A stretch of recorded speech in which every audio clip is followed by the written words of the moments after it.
over and over that Wuthering Heights, it was described as rough, right? It was described as unwelcoming compared to Church Cross Grange. Church Cross Grange was described as elegant, classy, sophisticated. Do you understand? Because the people there are like posh, reserved, classy people compared to the people at Wuthering Heights. So the people at Wuthering Heights, the houses in particular, Wuthering Heights and Church Cross Grange, right? They were described to be contrasting. Wuthering Heights was described to be to be rough, dark, unwelcoming, unsettling, while Church Cross Grange was described to be to be lively, to be elegant, to be classy. I told you that in Church Cross Grange, right, they said it was painted with white and gold, while Wuthering Heights is more of like a dark color. Do you understand? So that's using your sense of sight to give you a vivid description of both houses. And we have symbolism. Buchi Emecheta uses symbols to represent. What is symbolism? What do you understand by symbolism?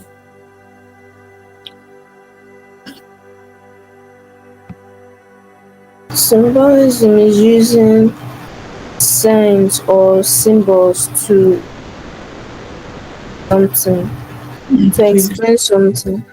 Symbolism is to me is to use signs or objects to represent an idea.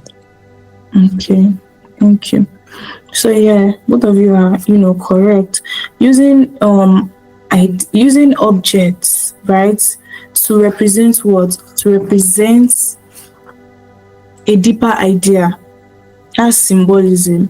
Okay, so now Buchi Emecheta uses symbols to represent Ada's struggles, dreams, and resilience.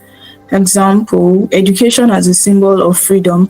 Ada's relentless pursuit of education symbolizes her desire for independence and self-empowerment. She held the acceptance letter tightly as though it were a ticket to a different life. Okay, this is just trying to say that in second class citizen, Ada's education was like a symbol of freedom to Ada. She held the acceptance letter tightly as though it were a ticket to a different life. So when she got accepted into her desired school, right, she was really excited because to her it was symbolizing a ticket to a different life. It's a ticket to a better life, to achieve her dreams. So our education is a symbol of freedom. So an excerpt, Ada's books symbolize her dreams and hope for a better future. Yet Francis constantly tries to take them away, representing his attempt to control her mind and spirit. So he's just trying to say that Ada's books, Ada's education, it symbolizes her dreams, her hope for a better future, because she believes that with her getting an education, right, she has always wanted to become a teacher. So she believed that with her getting an education, it is like her getting independence. It is her getting self-empowerment. Okay, it is her getting like a ticket to a better life. So our education here is representing representing a better life, representing independence, representing self-empowerment. Example 2, the cold environment. The cold and damp conditions in England symbolize the emotional and social alienation Ada faces as an immigrant. No matter how many fires she lit, the cold seemed to creep in, stubborn and unyielding. So this is just saying that the cold environment, the damp environment, damp conditions in London or in England, they symbolize emotional and social alienation that Ada is facing as an immigrant.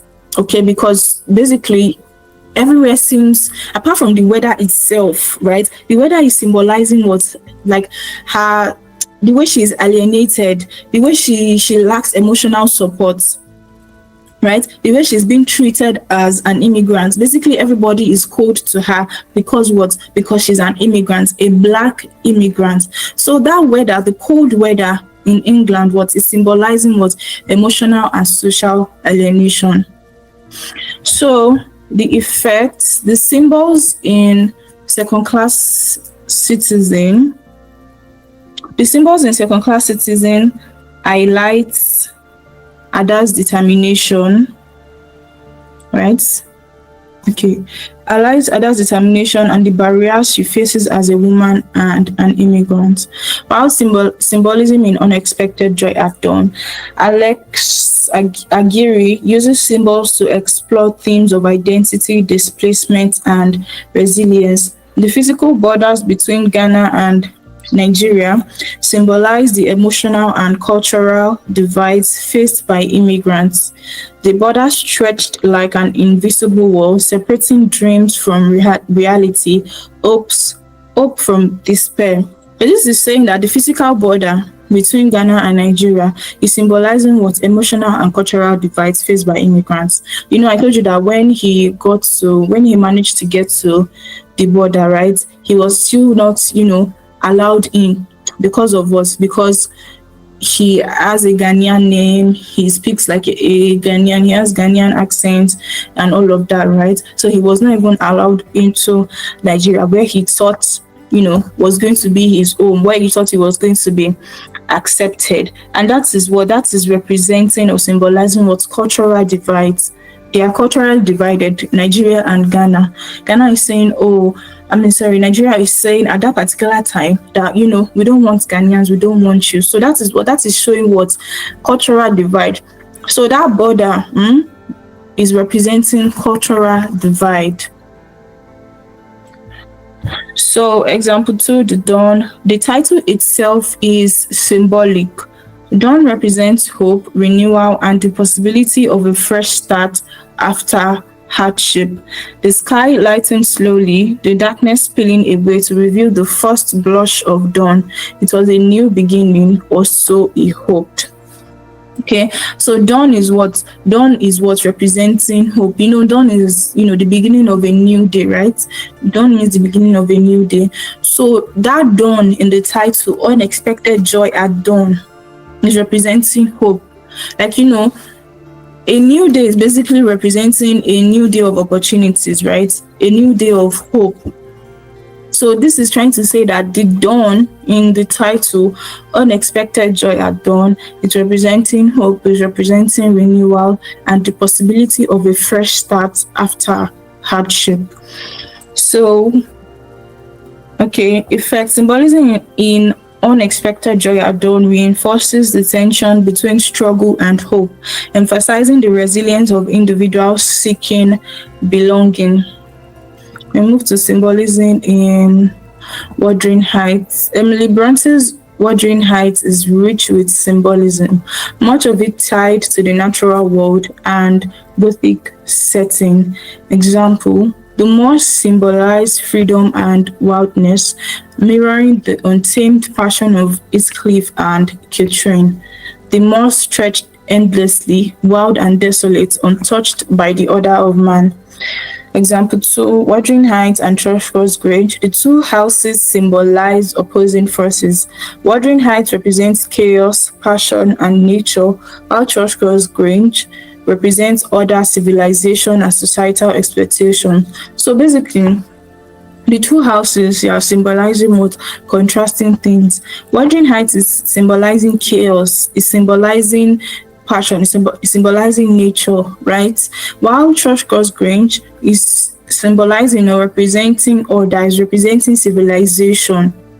Okay, Wuthering Heights loomed dark and foreboding, while the Grange glimmered with an unnatural stillness. But this is saying that the houses here, the two main estates in Wuthering Heights, right? Wuthering Heights and Churchgoers Grange. Those are the two main estates in the book. They are representing what? Different things. One is representing chaos, wildness, and another one is representing what? Another one is representing order, is representing civilization, societal expectations. So now, foreshadowing. What is foreshadowing?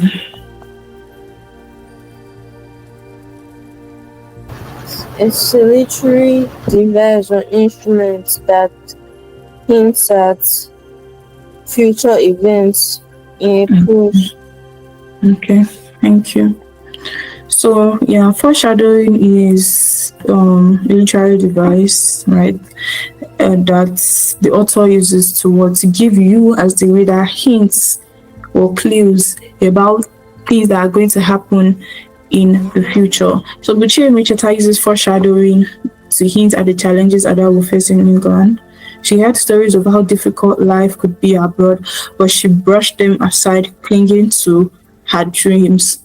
So, growing up, right, she has always heard stories of how England was heaven and all of that, blah blah blah blah blah, and everything. Even her father, while growing up, they used to tell her, "Oh, London is heaven. Once you get there, everything would be fine. Everything was." Do you understand? That has always what been her dreams growing up as a child. But then she heard stories of how difficult life could be abroad, but she brushed them aside. She was like thinking, no, that was not what I heard growing up. That is not my own dreams. My own dreams, I expect London, I expect England to be how they used to tell me while I was a little girl. They used to tell me London was, the most beautiful place ever. It was a land of opportunities that once you get there, you're going to have a good job, you're going to live a good life and everything. So that was what her dreams. But this particular excerpt, she heard stories of how difficult life could be abroad, but she brushed them aside, clinging to her dreams. So this line foreshadows the harsh realities of Ada's immigrant experience.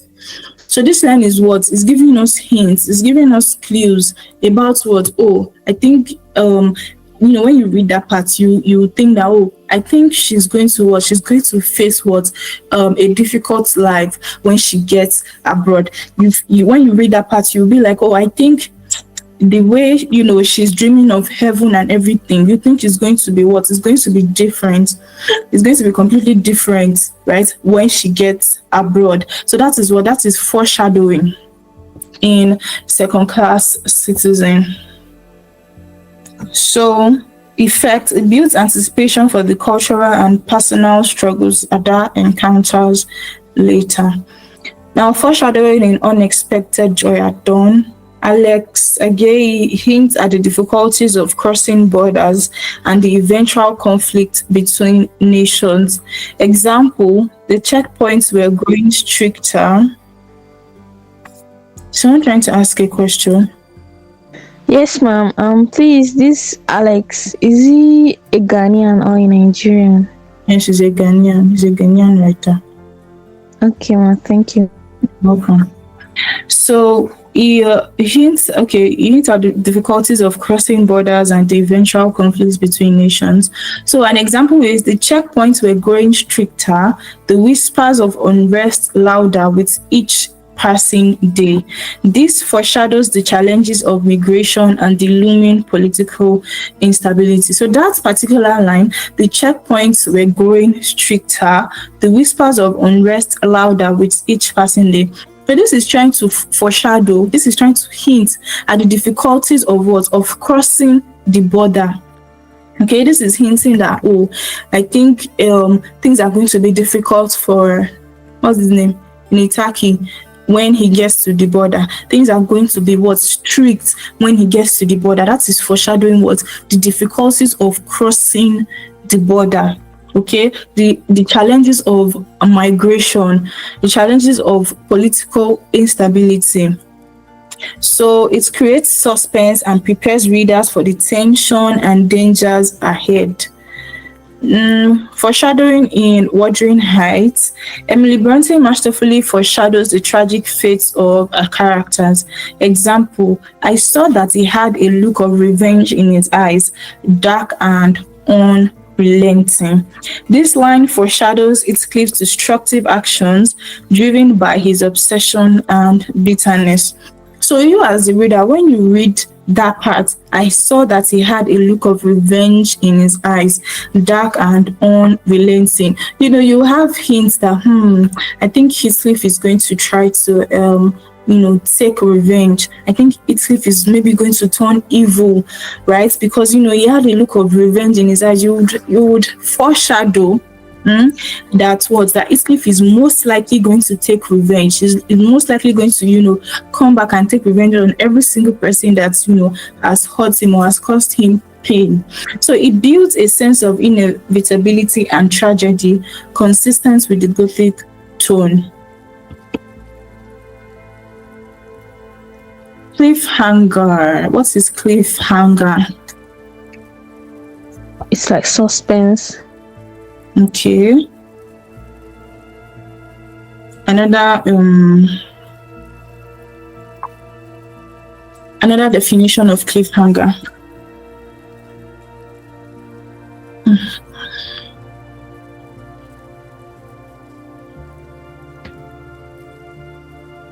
Another definition of cliffhanger. Someone already said it is like suspense. So someone should try. That's enough hints. It's enough clue. Suspense where? No, it is the abrupt suspense created or found in a drama. Okay. Or literary work. I think in prose. Okay. Yeah.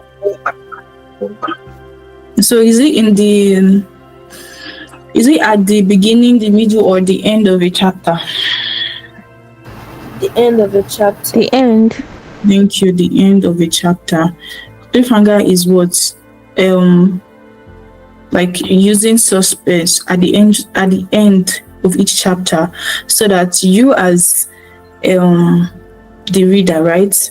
You as a reader, you can have like this feeling of moving towards the next chapter. So you will not just abandon their book. So it is a device used by authors so that their readers will not just leave their books and everything. You want to move on to the next chapter. And cliffhangers, were used a lot in second class citizen. An example: Ada stood frozen as Francis raised his hand, the room heavy with silence. This moment leaves readers anticipating the outcome of Francis' growing aggression. So this is at the end of a particular chapter.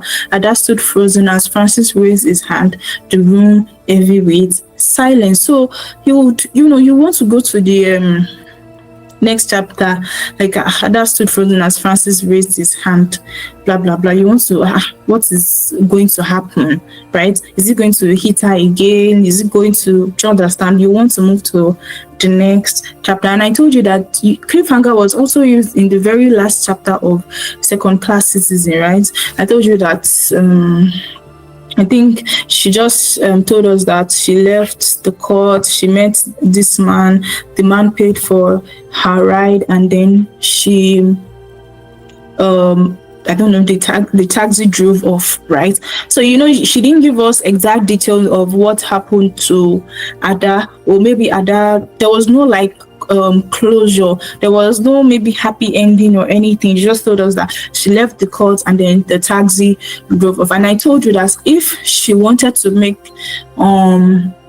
another sequence of the book, you would be eager to read the next book, because the last chapter of Second Class Citizen was ended on a very suspenseful note, right? So it is to build tension, so that you as the reader, you can be eager to move to the next chapter.